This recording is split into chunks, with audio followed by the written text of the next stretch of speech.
Wakas, dumating na din ang pinakahihintay ko. Ito nga palang insole ni Damian Lillard, ang Move Game Day Pro. 4-foot, meron siyang anti-slip para hindi nga naman gumalaw ang paa mo dun sa loob. Dual foam protection din sa 4-foot mo kada landing, at syempre ang heel pad ang pinakapaborito ko sa lahat, napakalambot niya. At ang Pro Base na may nagawa sa carbon fiber, kaya ang tigas talaga at ang tibay.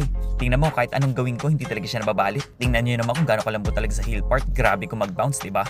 At meron din pala siyang arch support. Tingnan nyo naman. At talagang ready na para sa bakbakan. Kaya gagawin ko, tatakbo talaga ako ng tatakbo. Testing ko na to. At ito nga pala ang insole ng sapatos ko. Paano ko po protektahan yan? Kaya sige, try na natin tong Game Day Pro. Kung totoo nga to ubra. Try natin mag-cherry pick dito na mag-cherry pick. Para takbo tayo ng takbo.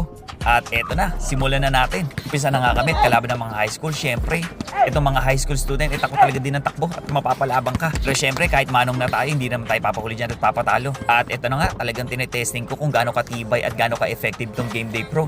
Fairness, masarap siya sa paan. Hindi mo na din kailangan i-break in. Talagang